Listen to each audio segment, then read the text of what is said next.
love stories.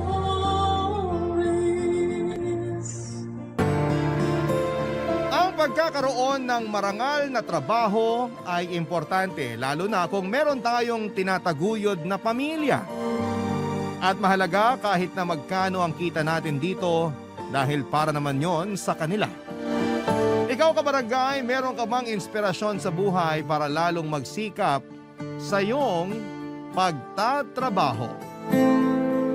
Dear Papa Dudut, naranasan niyo na bang pasanin ang daigdig? Marahil sa iba ay masyadong mabigat ang tanong na ito. At baka isipin nila na may iba pa na mas mabigat ang pinagdaraanan kesa sa akin para masabi ko ang bagay na yan. Pero base sa mga naranasan ko bilang isang breadwinner ay sari-saring malungkot at mahirap na sitwasyon ang pinagdaanan ko sa kamay ng sarili ko pa talagang ina at kapatid. Kaya nga Papa Dudut, importanteng kumustahin din natin yung miyembro ng pamilya natin na mukhang matatag. Pero kinakaya na lang pala ang lahat. Bago ko umpisahan ang pagkukwento ko sa buhay ko ay pabati muna ng isang magandang tanghali sa inyo at sa mga kabarangay natin. Ako po si Stacy, 22 years old, taga Pasig at nagtatrabaho bilang call center agent. Marami nagsasabi na maswerte ako sa trabaho ko dahil nasa opisina raw, di aircon at hindi masyadong nag-iisip. Kasi sumasagot lamang ng tawag at malaki raw ang sinasahod. Pero sa totoo lang ay marami-rami rin akong iniluha sa mahigit 3 taong ko bilang isang ahente. Hindi naman kasi lahat ng mga sinasabi nila ay totoo, Papa Dudut. Walang madaling trabaho at madalas ay nakaka-frustrate. At Papa Dudut, mas nagiging doble ang hirap at pagod pag mismong pamilya mo ang hindi nakakaintindi sa pinagdaraanan mo.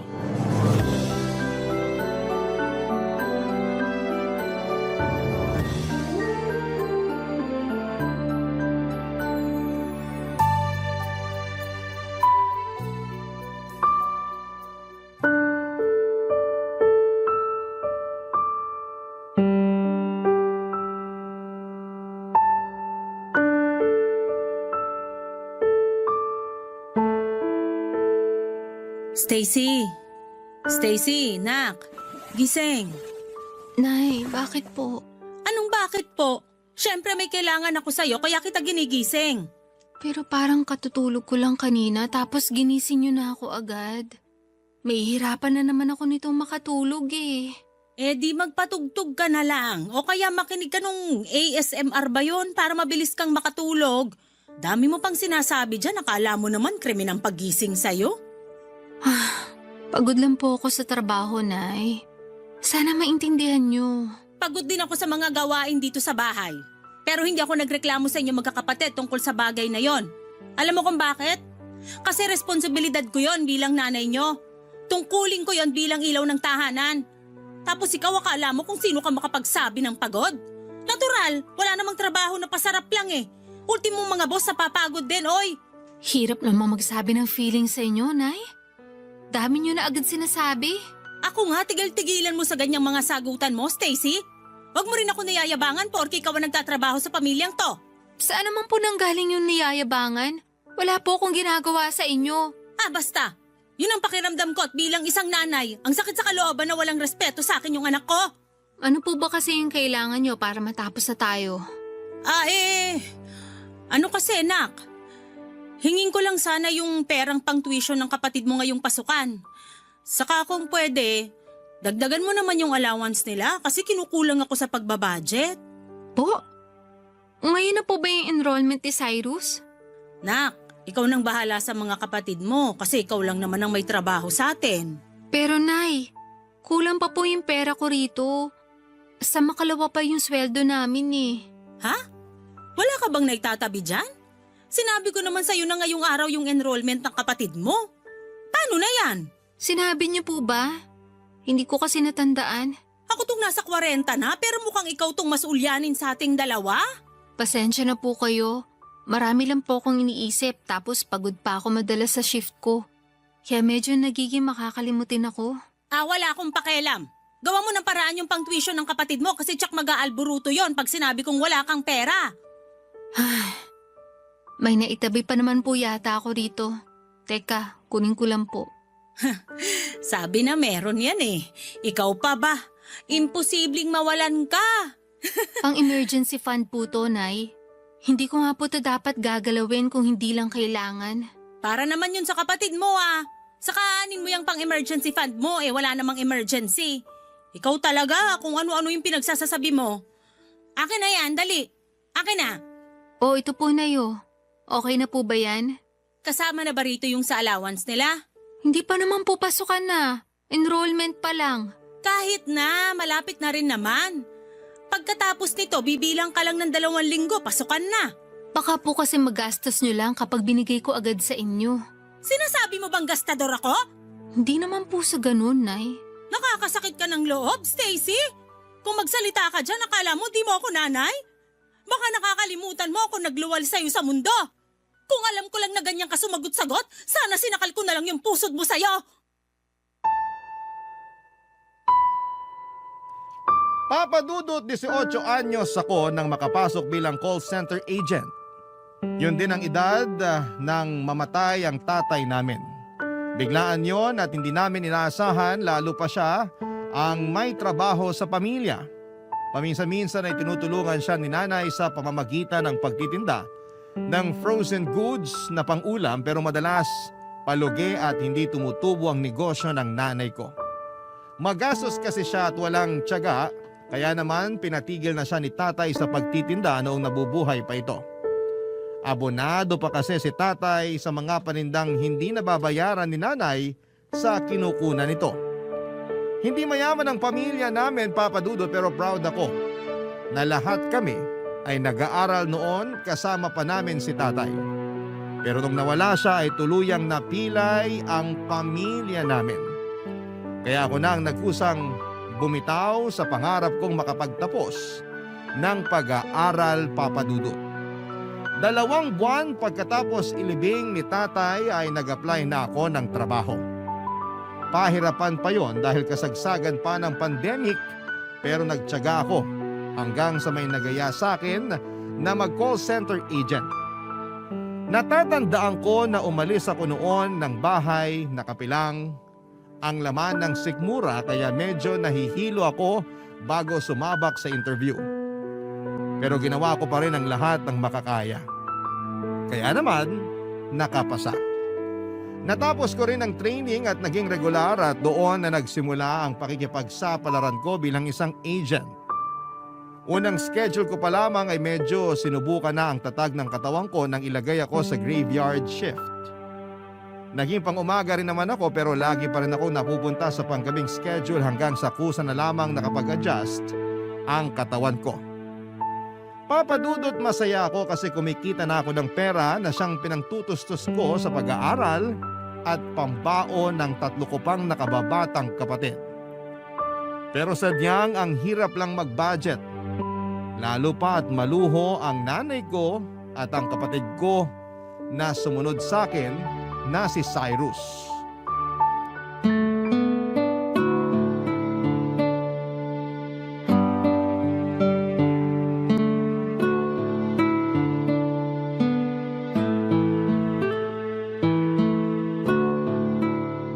Yun! Naku, bopols naman ito. Hindi ganyan, tol. Pabuhat na nga, wala pang silbi. Wala, bakit Kainis! walang kanin? Cyrus, nagsaing ba kayo? Ay naku, hindi talaga marunong tong ugok na to eh. Cyrus, kinakausap kita. Ano ba yun, te? Istorbo ka naman. Kita mong may ginagawa ako. Ano ba yung ginagawa mo? Naglalaro ka lang naman. Ayan, natalo tuloy ako. Kasalanan mo to, ate. Wala akong ginagawa sa'yo ah. Dinadaldal mo kasi ako kaya na-distract ako. Nagtatanong lang naman ako. Ano ba kasi yung tinatanong mo? Kung hindi pa kayo nagsaing. Wala man lang kanin dun sa kaldero. Nagsaing kami, pero baka naubusan ka na. Bakit yun naman ako inubusan? Alam niyo naman kakain ako pag gising eh. Nakalimutan namin na tirhan ka. Napasarap ng kain, kaya simot yung kanin. Hindi niyo rin yata ako tinirhan ng ulam, no? Bumili ka na lang. May pera ka naman. Kesa naghanap ka ng wala. Damay mo na rin ako sa orderin mo, te. Nagutom ako bigla. Ano? Kung makaano ka, akala mo may patago kang pera, ah. Tsaka nagtitipid ako, Cyrus. Hindi ako pwedeng basta gumastos lang. Ang damot mo naman. Ako pa talaga yung madamot? Totoo naman eh. Di ka na nga ng libre kung ano-ano pang sinasabi mo. Kapal naman ang mukha mo. Baka nakakalimutan mo na ako ang ate sa ating dalawa. Hindi ko kaya yun nakakalimutan. Saka ikaw nga ang ate. Kaya dapat ikaw ang manlibre. Ikaw tong may trabaho at sweldo tapos ang kuripot mo. Oh, ba't parang dun pa lang sa may pinto, dinig ko na yung iringan yung dalawa. Si Cyrus kasi, Nay, sinasagot-sagot ako. Napakawalang respeto. Sumasagot ako kasi may bibig ako. Eh, ikaw naman ang nakatatanda. Ikaw na magpasensya, Stacy. O, dali, tingnan niyo tong mga pinamili ko. Pinamili? Oo, kasi nag-sale yung malapit na mall dyan, kaya pinuntahan ko na. Bihira lang naman mangyari yun, kaya bumili na ako. Meron po kayong pera? Ano pong pinambayad nyo dyan, Nay? Meron. Yung sweldo na binigay mo sa akin. Pero di ko naman inubos lahat dito. Baka sabihin mo naman dyan ay... Sigurado akong may sasabihin na naman si ate. Kasi pinang-shopping niyo yung pera na binigay niya sa inyo, Nay. At bakit? Wala na ba akong karapatang magsalita? Pero ko naman yan at para yan sa bahay natin. Hindi yan para pambili ng kung ano-ano, Nay. Laki-lakihan mo kasi yung bigay mo para naman may pang-shopping ako, nak. Naku, sa kuripot ni ate. Ayaw nga niya akong ilibre ng merienda, Nay. Kung nga hindi nyo tinirhan ng pananghalian tapos gusto mo ilibre kita? Ano ka, siniswerte? Nay, oh! Ay, bumili ka na lang sa labas, Stacy. May pera ka naman eh. Liit-liit na bagay, hilig mong palakihin.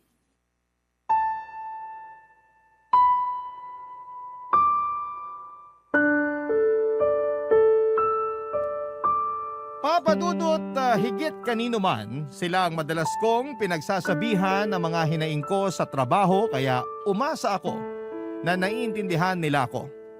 Akala ko kasi kapag mas naging open ako sa pamilya ko ay makikita nila yung pinanggagalingan ko at mauunawaan nila ang sentimiento ko.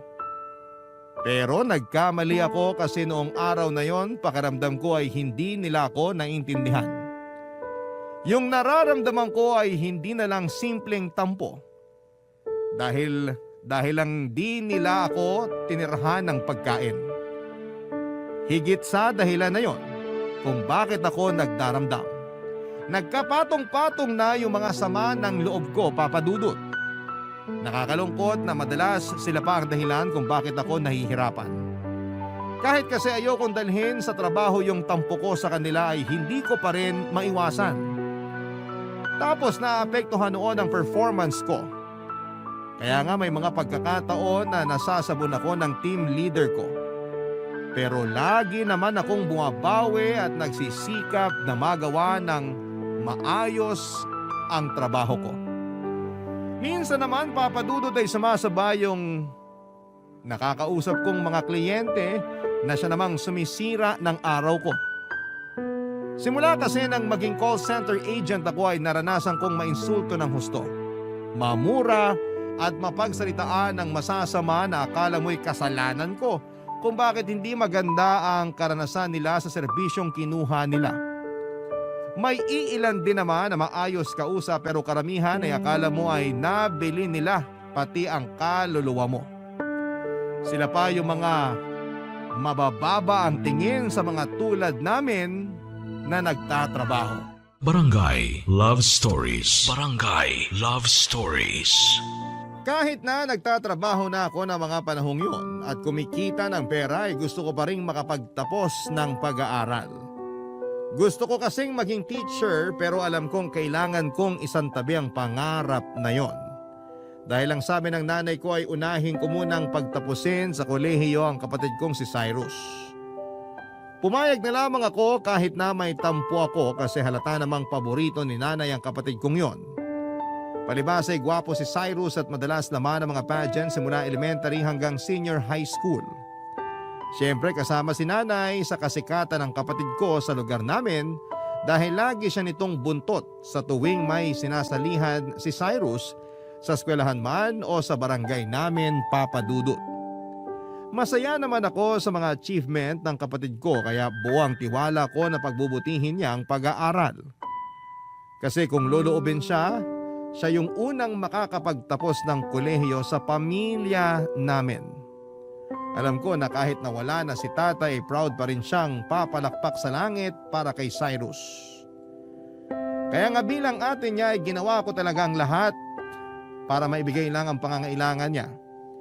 Hindi mahirap sa akin na bigyan siya ng ekstrang pera pag nagkulang ang allowance niya, lalo na kung kailangan niya talaga.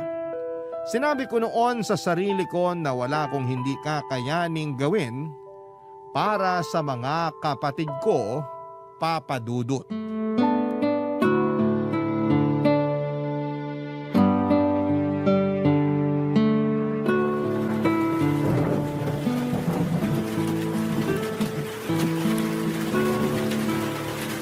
Ay, grabe naman yung ulan sa labas. Baha na dun sa may main road, Nay. Ganun ba? Buti nakauwi ka pa rito. Lumusong na ako kaysa naman mas stranded pa ako. Nagugas na lang ako dyan sa labas kasi nakakadiri talaga yung tubig baha. Kulay lupa. Sinabi mo pa. Eto anak, magkape ka muna. Baka nilalamig ka na dyan. Salamat po, Nay. Pero mamaya ako na po iinumin. Palamigin ko lang ng konti. Ikaw bahala. Ito po pala yung sweldo ko, Nay. Ay, akin na, dali. Kanina ko pa nga yan hinihintay. Pero teka lang, bakit parang kulang yata to ng 1,000? Malaki po kasi yung kaltas namin ngayong cut-off eh. Kaya yan lang po muna maibibigay ko, Nay. Nak, kulang kasi to eh. Meron pa naman po tayong bigas, di ba? Oo, mga 5 kilo pa yon. Tipid-tipirin po muna natin. Tapos bilhin na lang tayo ng ulam na hindi masyadong mahal. Para magkasya po yung binigay ko. Gusto ko pa naman sanang magnilagang baboy ngayon. Ang mahal pa naman ang kilo ng karne. Sakto sana sa malamig na panahon. Pwede naman po kayong bumili ng kalahati. Tapos damihan nyo na lang yung gulay at sabaw. Hindi kumakain ng gulay yung mga kapatid mo. Lalo na si Cyrus. Uy, nandito na pala yung maganda kong ate. Bakit bigla ka yatang bumait? Mabait naman talaga ako. Ngayon mo lang napansin? Ay naku, tigilan mo ko. May kailangan ka sa akin, no? Uy, paano mo nalaman? May salaing manghuhula ka ba? Kilala kong hilatsa ng bituka mo. Pero kung pera yan, ngayon palang sinasabi ko na wala akong maibibigay. Hindi naman pera. Laptop sana ate. Laptop? Kailangan ng pera pambili niyan. Wala ako nun. Kailangan ko kasi sa pag-aaral ko eh. Baka pwede mong magawa ng paraan. Pinagsasabi mo. Hindi naman ako dumadampot ng pera sa kalsada. Ay, sige na Stacy. Huwag mo nang pagdamutan yung kapatid mo. Para naman sa school niya yun. Para mapadali ang pag-aaral niya, kaya tulungan mo na yung kapatid mo. Hindi ko naman po pinagdadamutan si Cyrus. Pero wala akong pera pang bili ng laptop. Ang mahal-mahal kaya nun. Di utangin mo na lang tapos hulug-hulugan mo buwan-buwan para di mabigat sa bulsa. Ganon din kasi ginawa nung kumari ko para makabili ng cellphone na mamahalin. Parang ang gusto kong kumuha ng hulugan. Yan naman ang wag na wag niyong gagawin, Nay. At bakit hindi? Palagay mo sa akin, walang pambayad? Ganun na nga po. Kasi sigurado ako na ako pa rin na magbabayad nun. Kaya kung gusto niyo makunan ko ng laptop si Cyrus, wag na kayong makisabay. Tama si ate. Huwag na kayong makisabay, Nay. Naku, napakabalimbing nito. Basta sa susunod ako naman yung bilan mo, ha? Sakto kasi may gusto kong alahas. Inalok sa akin ang kumari ko. Ginto raw yun at nasasanla. Kahit yun na lang regalo mo sa birthday ko, nak.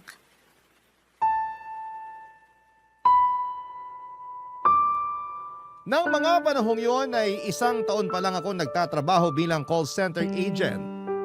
At lahat ng sweldo ko ay ibinibigay ko kay nanay. Kung may natitira man sa akin ay pamasahin na lamang at kaunting pangkain kaya masasabi kong gipit pa rin ako at walang ipon. Pero akala yata ni nanay at Cyrus ay mayaman ako samantalang alam naman nila kung magkano lamang ang kinikita ko. Palibasa ibigay todo rin ako sa kanila lalo na noong mga unang buwan ko sa trabaho. Masarap kasi sa pakiramdam kapag naibibigay ko ang pangangailangan nila at nakakain nila ang mga masasarap na pagkain na madalas ay sa patalastas lamang nila napapanood sa TV.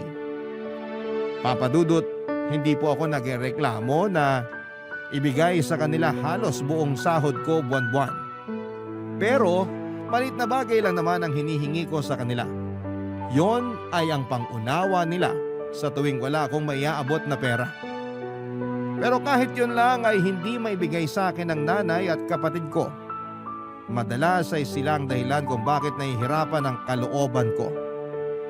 Imbes kasi na pera, sama ng loob at tampo ang naiipon ko.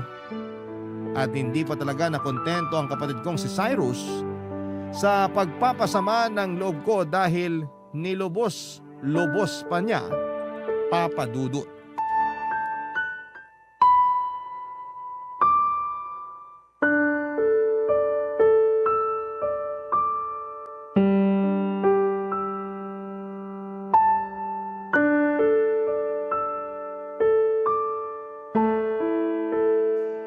Nay, pag nalaman ni Ate Stacy na bagsak ako, baka magalit yun. At bakit naman magagalit ang ate mo? Siyempre, siya nagpapaaral sa akin. Siya rin nagbibigay ng baon ko. Tapos, nag-request pa ako ng laptop sa kanya na hanggang ngayon, hinuhulugan pa rin niya. Nandun na tayo. Pero di ka naman siguro matitiis ng ate mo, nak. Sigurado kayo, Nay, ha? Oo. Nanay niyo ko kaya kilalang kilala ko na kayo. Maniwala ka sa akin. Parang nagbago na isip ko. Ayoko nang sabihin sa kanya. Pero magtatanong yon. Siguradong malalaman niya. Natatakot kasi ako na sumbatan niya. Maraming sasabihin yun, sigurado ako. Ako nang bahala. Susuyuin ko na lang siya bago pa siya magsalita. Sigurado kayo, Nay, ha? Oo, sabi. Hey, ikaw naman kasi bakit mo binagsak yung mga subject mo? Ano pong binagsak, Nay, Nay? Ate, gising ka na pala. Nakakagulat ka naman, nak. Ano nga po yung sinabi niyo na binagsak? Ha? Ano kasi? Ate, huwag kang magagalit, ha? Bakit? Ano ba kasi yun? Pwede bang sabihin niyo na lang? Nay, kayo na lang po magsabi kay ate. Ito kasing kapatid mo, nak. Nagka-problema sa school niya. Ano pong problema? Hindi naman malala. Ano lang, yung 5 sa mga subject niya, bagsak. Pero 5 lang naman yun. 5 lang naman? Nay, ang dami kaya nun. Oo, pero babawi na lang daw yung kapatid mo sa susunod. Huwag ka nang magalit sa kanya. Ano ba kasi nangyari, Cyrus? Bakit ang dami mong bagsak? Ang hirap kasi ng mga subject na yan, ate. Lalo na yung math. Tapos ang dami pang assignment na binibigay sa amin. Kaya tinamad na akong gawin. Tinamad kang gawin? Katawiran ba yun? Kaya ka nga nag-aaral. Sino pa bang inaasahan mong gagawa ng mga assignment mo? Stacy, wag mo naman pagalitan si Cyrus. Nay, manahimik muna kayo kahit sandali. Hindi po kayo ang kinakausap ko. Aba, talaga namang... Gusto mo bang malaman ng totoo? Kasi ayoko na mag-aral. Tinatamad na ako. Pagod na akong pumasok sa pesteng eskwela na yan. Kaya wala na akong pakialam kung bagsak man ako. Ay, sira ulo ka pala. Stacy, wag mo nasaktan si Cyrus. Ikaw ang ate kaya ikaw ang dapat umintindi sa kapatid mo. Paano ko po iintindihin yung katuwiran niya? Tinamad pumasok? Ayaw na mag-aral? Nagpapakahirap ako magtrabaho para lang mapag-aral ko yung mga kapatid ko.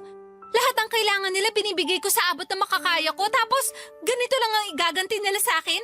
Sige nga, paano ko iintindihin yun, Nay? Sa tono mo parang nanunumbat ka.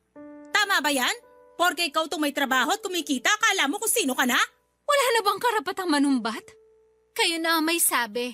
Ako ang nagtatrabaho at kumikita sa pamamahay na to. Kaya meron akong karapatang magalit sa pinagagagawa ng anak nyo. Ikaw, Cyrus, sinasabi ko sa'yo, pangatawanan mo yung desisyon mo dahil hindi na kita tutulungan. Sinayang mo lang yung pagtitiwala ko sa'yo. Hindi ko naman kailangan ng tulong mo eh. Papatunayan ko sa inyo na kaya kong tumayo sa sarili kong mga paa. Papa Dudut, naiyak na lamang ako sa labis na pagkadismaya sa mga bagsak na subject ni Cyrus.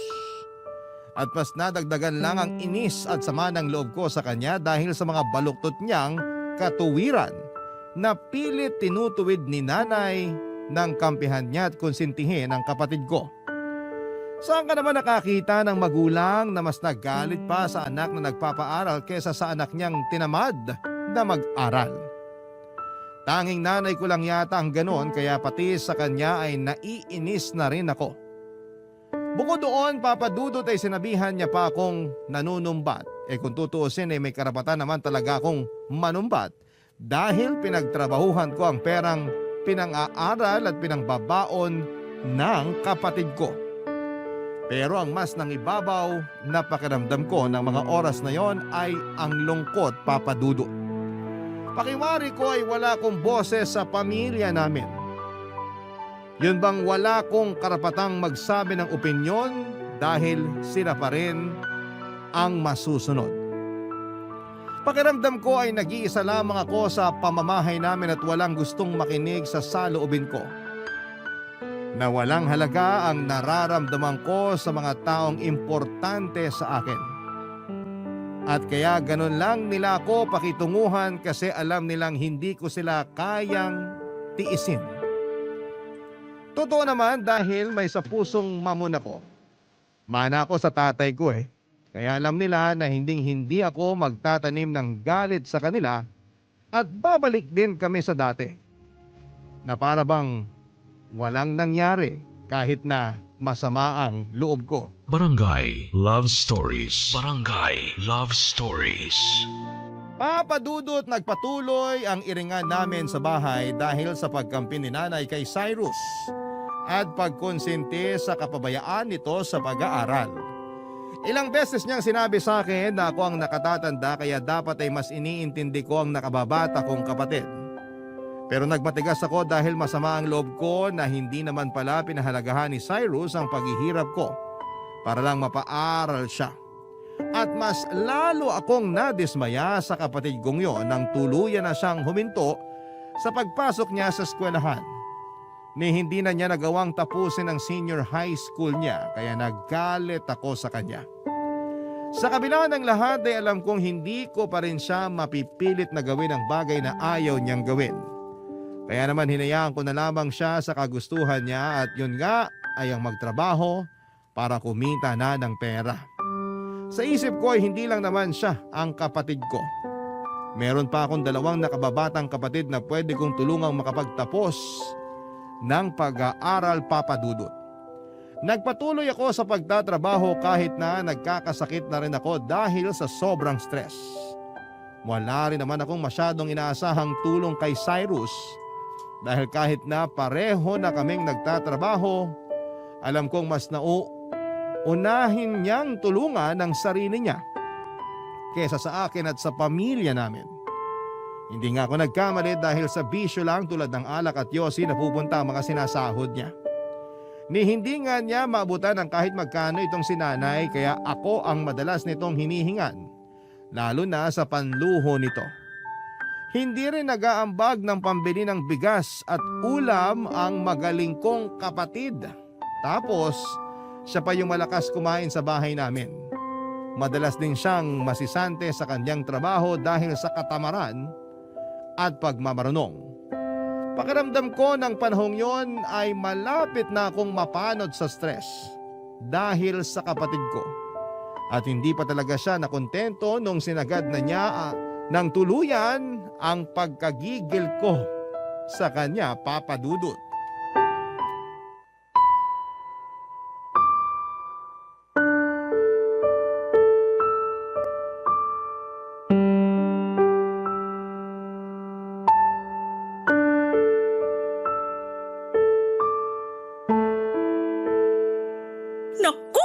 Excited na ako sa magiging apo ko.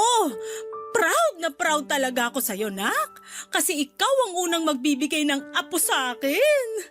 Pero Nay, baka kung ano na naman masabi ni ate ha. Ano naman sasabihin niya, hindi naman siya yung buntis. Tumigil nga siya.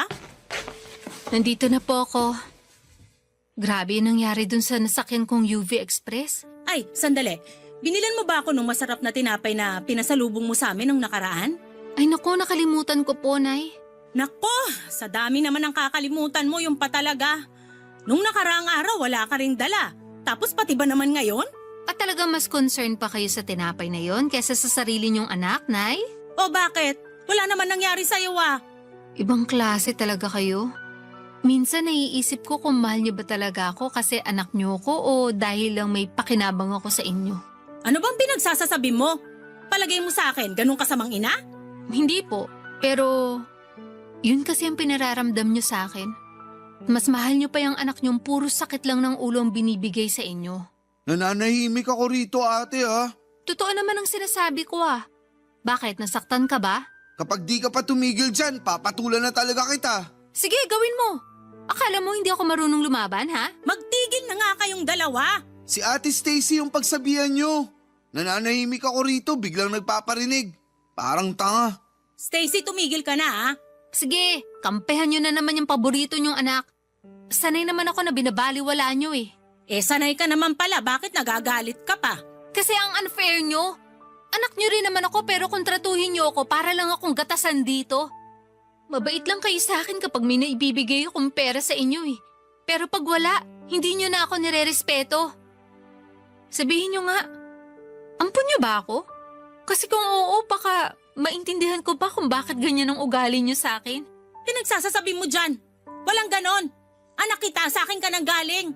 Muntik pa nga ako mamatay nung iniiri kita tapos sasabihin mo lang na ampon ka? Baliw na babae to ah. Alam mo, masyado lang mainit ang ulo mo. Kumalma ka nga, Stacy. Maupo ka kasi may babalita kami ng kapatid mo sa'yo. Ano yun? Ikaw na magsasabi o ako, Cyrus? Ikaw na, Nay. Parang kinakabahan ako sa sasabihin yung dalawa. Nangyari na kasi to nung bumagsak ka sa mga subject mo sa school. Iba naman yung ngayon. Sigurado akong matutuwa ka, anak. Kasi magiging auntie ka na. Ano pong sabi nyo? Nakabuntis ako ate. Magkakabibi na ako. Ha? Paano nangyari yun? May girlfriend ka? Meron. Nabuntis ko na nga, di ba? Pero ang bata mo pa. Paanong bata pa? Eh nakabuntis na nga yung kapatid mo. Nay, paano bubuhayin ni Cyrus yung magiging anak niya? Napaka-irresponsable niyan. Walang ginawa kundi magbisyo at hindi marunong tumulong sa pamilya natin. Tingnan nyo, wala na nga ulit yung trabaho tapos nakuha pa niyang bumuo ng sarili niyang pamilya. Sino mabuhay noon, ako? Pwede ba? Huwag kang ang masyadong OA. Saka nasa edad na rin naman ng kapatid mo. Kaya na niya yan. Hindi ako naniniwala kasi hanggang ngayon wala pa rin siyang napapatunayan sa akin. Hanggang ngayon, puro lang sakit ang ulo ang nakukuha ko sa anak niyong yan. Tapos nagdagdag pa talaga siya ng responsibilidad. Bakit ba ganyan ka magsalita? Blessing yung bata. Ewan ko sa inyo, Nay. Puro na lang talaga problema tong pamamahay na to. Malapit na ako makalbo sa inyo.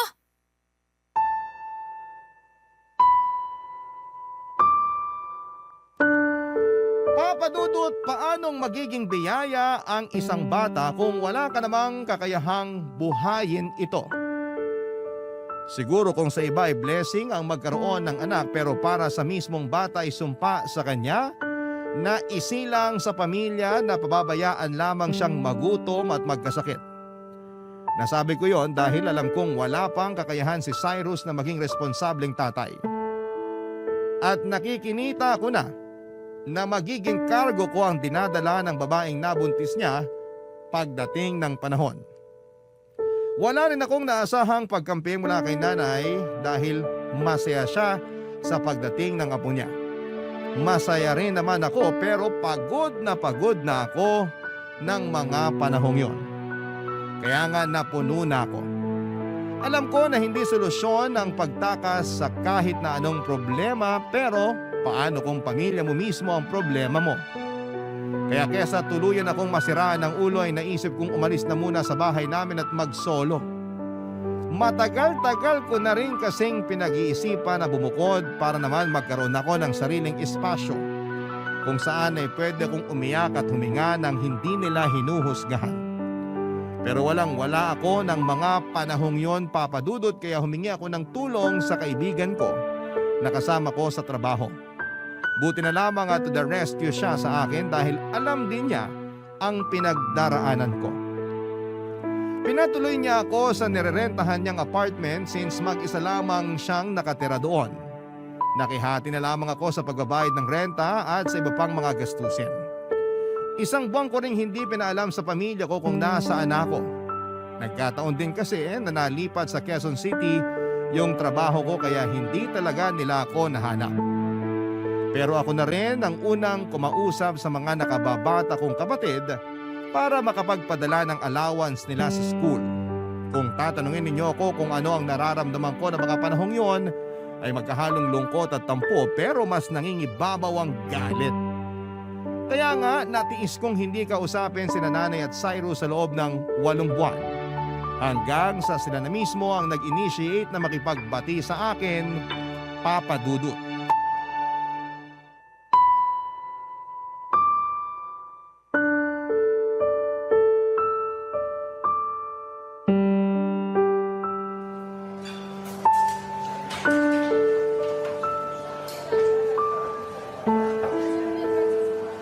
Nak, buti na lang pumayag ka na makipagkita sa amin ni Cyrus. Namiss ka namin eh. Kamusta ka na ba? Okay lang po, Nay. Kayo po, kumusta?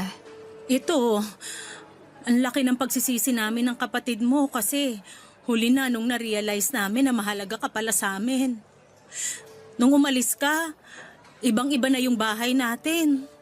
Bigla akong naramdaman na parang nawalan ako ng anak at hindi ko pala kaya yon kaya patawarin mo sana kami.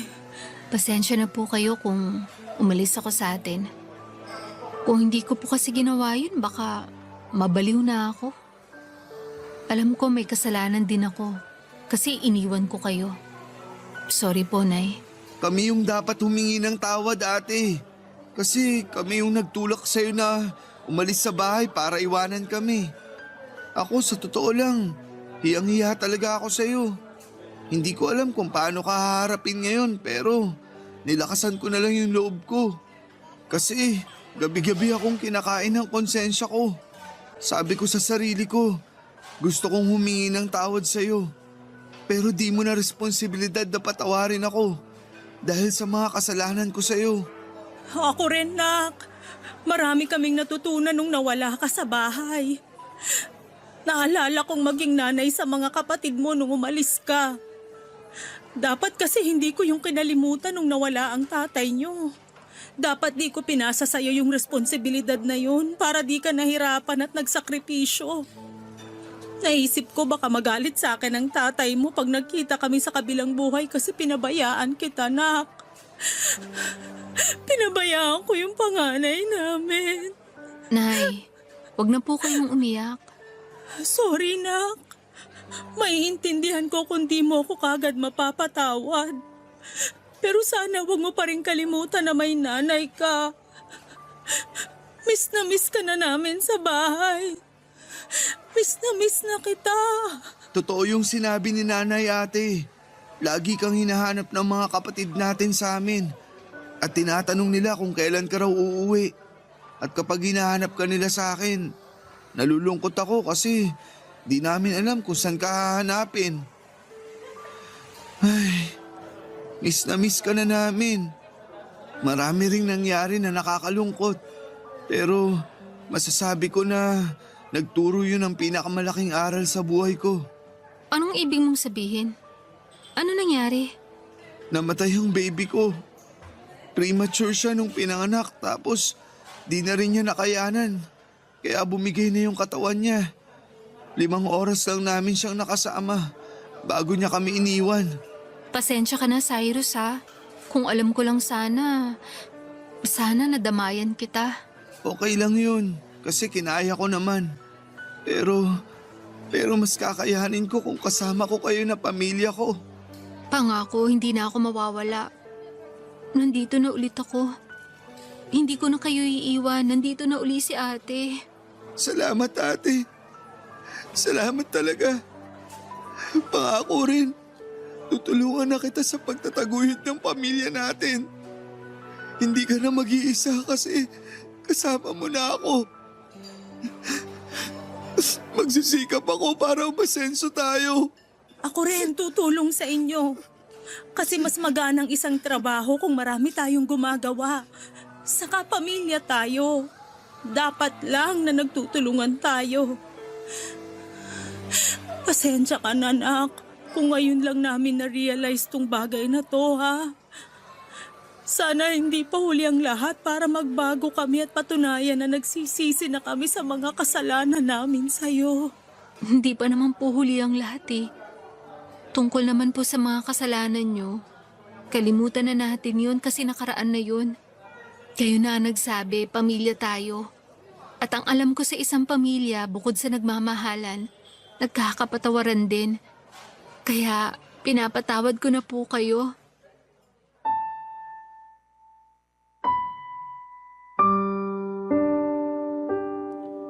Papa Dudut, napakagaan sa pakiramdam. Napatawad ko na sina Nanay at Cyrus. Pamilya ko pa rin sila at hindi ko sila kayang tiisin ng ganon katagal. Marami lang talagang pumipigil sa akin noon na unang mag-reach out sa kanila. Pero nasa plano ko na rin nakausapin sila noon. Masaya lang ako dahil sila ang nagkusa.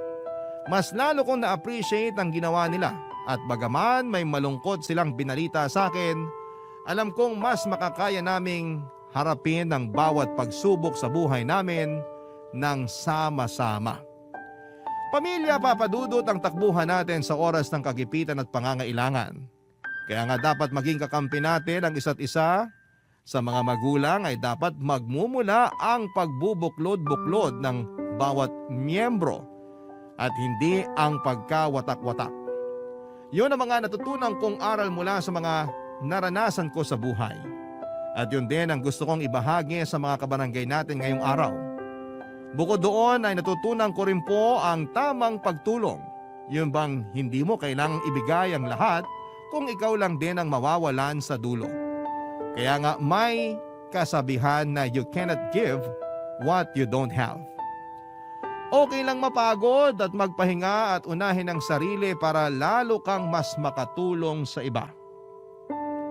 Isa pong mahigpit na yakap para sa lahat ng mga breadwinner. Saludo ako sa inyo dahil katulad ninyo ko. Sana nakukuha ninyo ang suporta na kailangan ninyo mula sa inyong pamilya. Higit sa lahat ay sana hindi ninyo sinosolo ang responsibilidad lalo na kung pwede naman nila kayong tulungan. Hanggang dito na lamang po ang sulat ko at maraming salamat po Papa Dudut sakaling mapili po ninyong i-air ang kwento ng buhay ko and God bless sa Barangay Love Stories at sa Barangay LS 97.1. Ang inyong forever kapuso at kabarangay, Stacy. Nagustuhan ng iyong napakinggan? Ituloy yan via live stream sa www.gmanetwork.com/radio.